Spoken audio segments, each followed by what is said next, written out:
What parts of the body are moving? The first anatomical movement is the shoulder moving while arms are flapping. The joint is creating a hinge-like motion. The functional joint in use is the inferior thoracic, and the structural joint in use is the cartilaginous joint because the fluid in this cavity allows the joint to move slightly. For our second anatomical movement, we're going to capture the hands opening and closing while wrist is twisting. The wrist is making a gliding motion while the fingers are hinging. The functional joint in use is the diathosis, and then the structural joint in use is the synovial joint because the fluid in this cavity is allowing the joint to move freely. And the two articulating bones in this movement is going to be the carpals and the phalanges, and the muscle that is in this joint are the hands.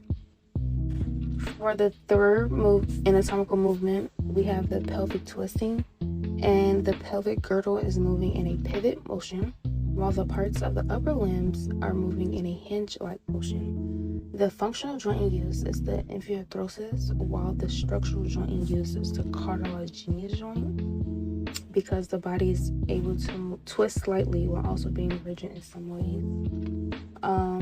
The articulating bones that are in this movement are the femur, the tibia, the fibula, the patella, and then the humerus, ulna, and the radius.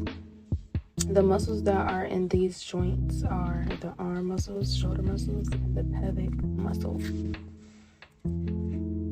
Fourth anatomical movement is when the hands are clapping together.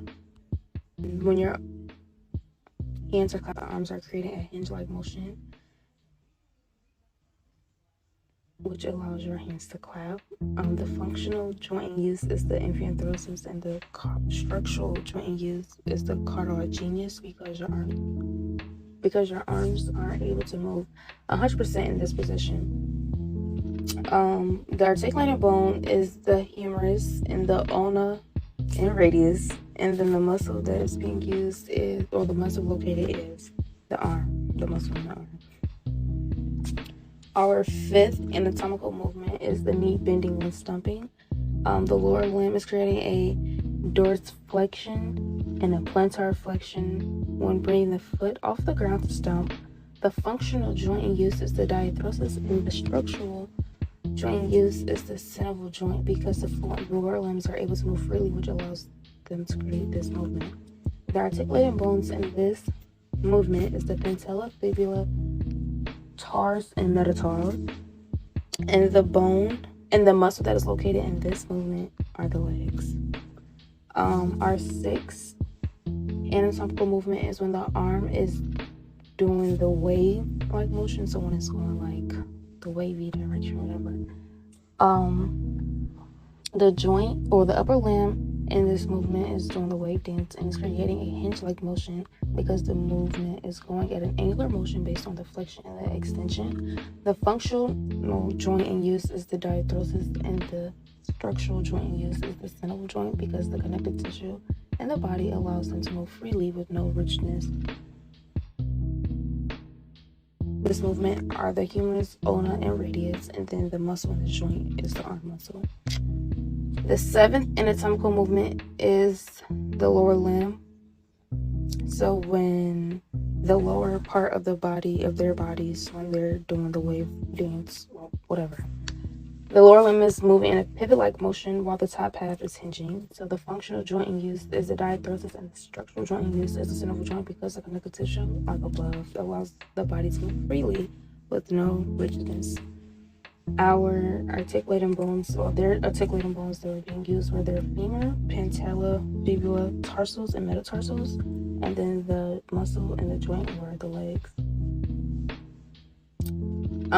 The eighth anatomical movement is the beak neck movement.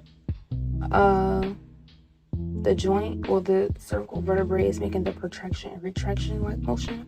The functional joint in use is the inferior thoracic, and the structural joint in use is the cartilaginous joint because the fluid in the vertebrae moves but not all the way freely.